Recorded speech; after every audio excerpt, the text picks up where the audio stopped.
looking for themselves. Now, let me just mention, Derech Agav, although this is not the main thing I want to talk about, the very, very interesting teaching of the Arizal.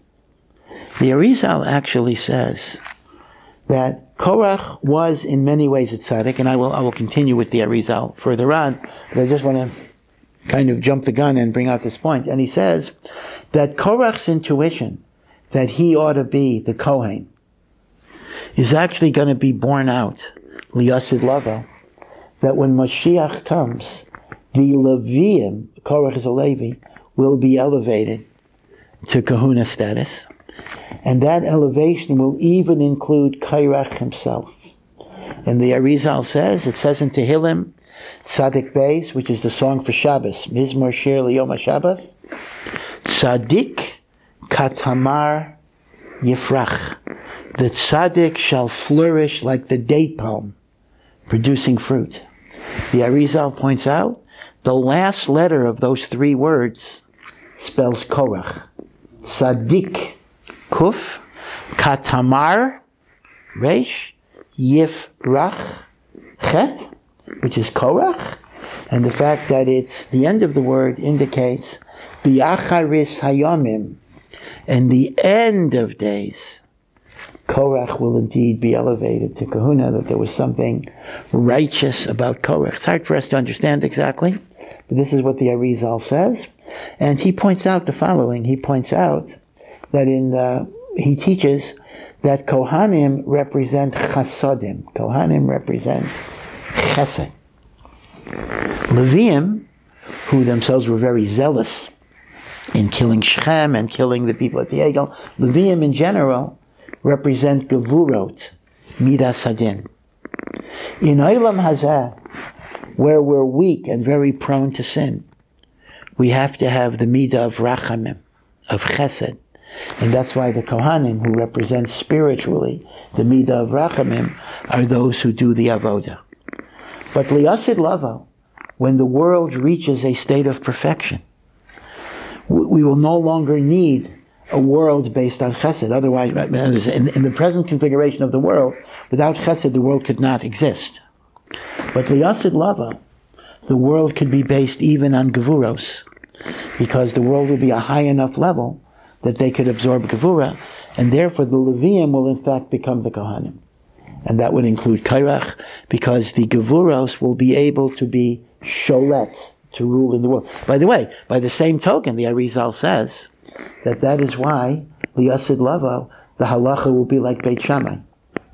That in this world, the halacha is like Beis Hillel, because generally speaking, although it's not 100%, but generally speaking, Beis Hillel is lenient, and Beit Shammai is strict. Although it's not 100% true, but it's true of a very, very large percentage of the time.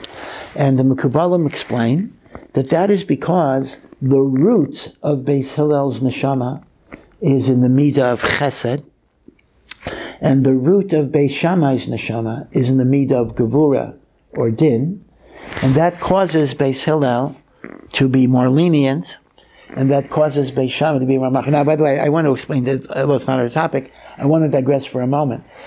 Do not think, chas v'shalom, that this is a self-conscious process. It is not that Beis Hillel got up in the morning and said, I'm going to be lenient today. And it's not that Beis Shammai got up and said, I'm going to be mean today. God forbid. Both Beis Hillel and Beis Shammai were looking for objective truth. They were looking for emes. And if that meant to be machmir, they would be machmir. If that meant to be mekel, it wasn't like today sometimes people are looking for the result that they want. That was not emes. They were looking for truth. But what you perceive as truth is a function of the root of your neshama. That's just the way it is. Every neshama is different. Every neshama has a different way of perceiving reality, and that's the Ratzon Hashem. Now, we know, originally, Hashem wanted to create the world with Midas Hadin.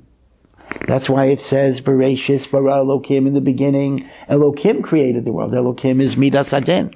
He saw that the world could not exist with Midas Hadin, so he had to mitigate Midas Hadin with the midah, the characteristic of rachamim. That's why later it says, HaShem Elokim, Yud Kei Vav Kei Elokim. But that's only because of the weakness of this world after the sin of Adam HaRishon. But the Yasid Lavo, the world will go back to the way Hashem originally wanted it to be. The world of Gevuros. And that's why the Arizal says the halacha is going to be like Beit Shammai, the Yasid Lavo, and that's why he says Leviim, which represent Gevura, will become the Kohanim, including KORACH, based on Tzadik Katamar Yifrach. So KORACH's mistake, again? That's why it's a sefer that's